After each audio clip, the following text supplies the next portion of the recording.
সুপারি, শেষ বয়সটা বন বিড়ি আর চা দোকান আর গপসপ, নাতি নাতনি নিয়া ফাইজলামি। এর জন্য আল্লাহ দিছিলেন? মস্কারি করতেন দিছিলেন আপনারে? হ্যাঁ, দাদা নাতিন অসভ্য কথা বলে, নাতিনের কয় বউ, নিকৃষ্ট বেয়াদব এই লোক, অসভ্য চরিত্রের লোক। এটা তোমার নাতনি তোমার বউ হবে কেন? বেহায়া মানুষ না হইলে এ কথা বলতে পারে কেউ? আপনি বলেন মিয়া। মূল বিষয় হইল বুড়া হইছে, শাহওয়াত আজও কি যায় নাই, অসভ্য আখলাক এখনো যায় না। তাও যে এমনি মস্কারি করছে, কামনে মস্কারি করেন কেন? আপনার বয়স এত হওয়ার পর আপনার মস্কারি যাইব কোন বছর? 200 বছর পরে নাকি? আখলাক হবে কোন দিন? জীবন সাজবে কোন দিন? ওলামায়ে কেরাম আসছে, কেমনি বুঝবো? ওনারা বুঝবো কই? আল্লাহ। চলেন, এই জন্য বাপ দয়া করে মেহেরবানি করে, আমার কথা রাখবেন, আমি একটু শক্ত মানুষ, কাটা ছাটা কথা কই না মানুষ, কিন্তু বাকি অন্যায় বলছি কিনা সেটা বলেন।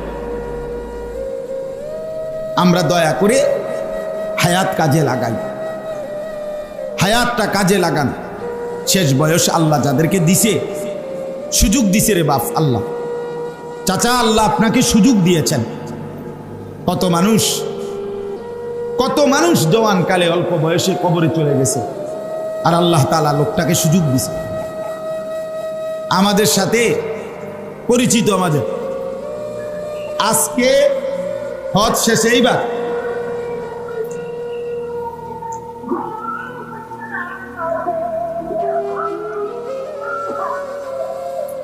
হজ্জের শেষ, সব কিছু শেষ, ওনার দেশে ফিরবে। আজকে শেষ দিন, বিদায়ী তাওয়াফ, শেষবারের মতো তাওয়াফ করতেছে। আল্লাহর ঘরের চারদিকে 7 বার ঘুরলে এক তাওয়াফ হয়, 7 চক্কর ঘুরলে।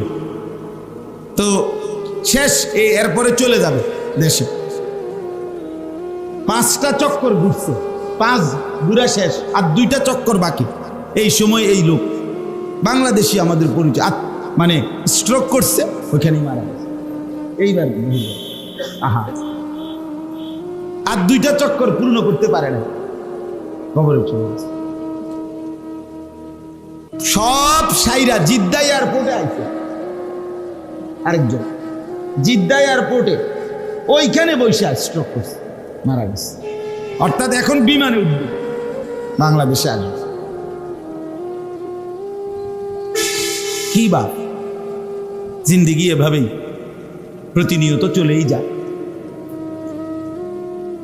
তাহলে আল্লাহ তাআলা যাকে যেটুকু হায়াত দিয়েছেন, সময় দিয়েছেন, সুযোগ দিয়েছেন, উচিত কাজে লাগান, কাজে লাগান। আল্লাহ তাআলা কিন্তু সেকেন্ড, ঘন্টা, মিনিট, মুহূর্ত, মাস, সপ্তাহ, বছর আল্লাহ তাআলা হিসাব নেবেন। হুয়াল্লাযী জাআলাল লাইলা ওয়ান নাহারা খিলফাতান, আল্লাহ বলেন আল্লাহই রাত এবং দিন পর্যায়ক্রমে বানাচ্ছেন আল্লাহ। লিমান আরাদা আন ইয়াযাক্কারা, যে আল্লাহকে স্মরণ করতে চায় তাদের জন্য। আও আরাদা শুকুরা, যারা আল্লাহর কৃতজ্ঞতা আদায় করতে চায় তাদের জন্য। রাত্র আসে আল্লাহর স্মরণের জন্য, রাত আসে আল্লাহর কৃতজ্ঞতা আদায়ের জন্য, দিন আসে আল্লাহ বলছেন আমার জিকিরের জন্য, আমার শুকরের জন্য। ইউকাল্লিবুল্লাহুল লাইলা ওয়ান নাহার, আল্লাহ তাআলা বলেন আল্লাহই রাত এবং দিন পরিবর্তন করে থাকেন। এই কিছুক্ষণ আগে আমি যখন রওনা দিছি তখন ছিল আলো, এখানে এসে পৌঁছতে অন্ধকার।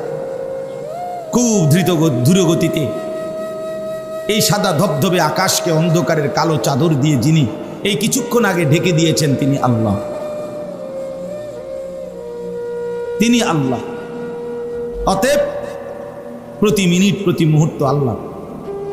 আবার রাত ভোর বানাবে আল্লাহ, আবার দিন রাত বানাবে কে? কুল আরাআইতুম ইন জাআলাল্লাহু আলাইকুমুল লাইলা সারমাদান ইলা ইয়াউমিল কিয়ামা মান ইলাহুন গায়রুল্লাহ ইয়াতিকুম বিদিয়াইন। আল্লাহ তাআলা বলেন, বান্দা বলো, আজকের রাতটিকে লম্বা করে টেনে আমি যদি কিয়ামত পর্যন্ত রাত বানিয়ে রাখি, মান ইলাহুন গায়রুল্লাহ, এই বান্দা বলো না আমি আল্লাহ ছাড়া আর কে আছে, ইয়াতিকুম বিদিয়াইন, যিনি আগামী কালকের ভোর আলো নিয়ে আসবে। কে? আল্লাহকে বাদ দিয়ে কে আছে? আল্লাহ জিজ্ঞেস করছে আমাদের, কেন কাজে লাগাইলা না বান্দা? কেন সময়টা কাজে লাগাইলা? সারাদিনে সব কিছুর সময় হলো, নামাজের সময় কেন হলো না? সব ব্যস্ততা আদায় হলো, সেজদা দেওয়ার সময় কেন হলো না? কেন? সে জিন্দিগি কিভাবে জিন্দিগি যে জিন্দিগিতে নামাজ নেই? ওইটা মানুষ হয় কিভাবে যে সেজদা দেয় না, যে সেজদা করে না? সে তো মানুষ না। এটাই সত্য, যার কপালে সেজদা নাই সে মানুষ না, সে জানোয়ার, হাইওয়ান, চতুষ্পদ জন্তু। খায়, ঘুমায়, পেশাব পায়খানা করে, আর যৌন চাহিদা, লজ্জাস্থানের চাহিদা পূরণ করে। আর এটা হাইওয়ান, জানোয়ারেরও খায়, ঘুমায়, পেশাব পায়খানা করে, যৌন চাহিদা পূরণ করে, খালাস, বরাবর বরাবর। এই জন্য আমি তো প্রায় বলি, বেনামাজি তাদের জন্য আফ্রিকার জঙ্গলই উত্তম, সুন্দরবনই উত্তম। কারণ তাদের পরিচিত এবং তাদের সাথে সামঞ্জস্যপূর্ণ প্রাণী ওইখানেই আছে। ওইখানকার যে জানোয়ার জন্তু সেগুলো সেজদা করে না, নামাজ পড়ে না, তো তোমার সেখানেই মানায়, তুমি সেখানে থাকলেই ভালো ছিল। তোমরা যে বিষয়গুলো জানো না সেগুলো আমার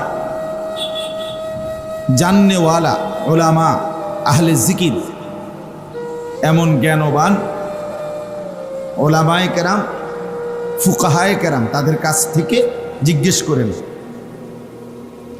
তাহলে এই যে সরাসরি নেককারের অনুসরণ, ওলামায়ে কেরামের কাছ থেকে সরাসরি জিজ্ঞেস করে নেওয়া, এটাই ছিল আল্লাহর হুকুম, এটাই ছিল বাস্তবতা। অর্থাৎ সরাসরি বিষয়টা আপনি বুঝে নেবেন, শিখে নেবেন, এত অনেক বেশি উপকার হবে। ব্যক্তির শরীর, স্বাস্থ্য, রুচি, মেজাজ, চলা ফেরা, উঠা বসা, পরিবেশ, পারিপার্শ্বিক অবস্থা, সব দিক মিলাইও ফতুয়া হয়। মাসআলার ফতুয়া সবার জন্য একরকম হয় না, বিষয় একই, প্রশ্ন যদিও একই, কিন্তু ফতুয়া ভিন্ন ভিন্ন হয়, সব দিক মিলায়। এটাই সত্য। মনে করেন হাদিসের মধ্যে আছে, একজন সাহাবী নবী সাল্লাল্লাহু আলাইহি সাল্লামকে জিজ্ঞেস করছে সর্বোত্তম আমল কোনটি? নবীজি সাল্লাল্লাহু আলাইহি ওয়াসাল্লাম বলছে, ঈমানুন বিল্লাহি ওয়া রাসূল, আল্লাহ এবং তার রাসূলের প্রতি ঈমান রাখা। আরেকজন জিজ্ঞেস করছে, ইয়া রাসূলুল্লাহ, সর্বোত্তম আমল কোনটি? নবী সাল্লাল্লাহু আলাইহি ওয়াসাল্লাম ওনাকে বলছেন, আস-সালাতু লিওয়াক্তিহা, ওয়াক্ত মতো, সময় মতো নামাজ আদায় করা। আরেকজন প্রশ্ন করছে আরেক সময়, ইয়া রাসূলুল্লাহ, সর্বোত্তম আমল কোনটি? নবী সাল্লাল্লাহু আলাইহি ওয়াসাল্লাম বললেন, ইতআমুত তাআম, অপরকে খানা খাওয়ানো। এখন বলেন তো, কাউকে বলছে বিররুল ওয়ালিদাইন, সর্বোত্তম আমল পিতামাতার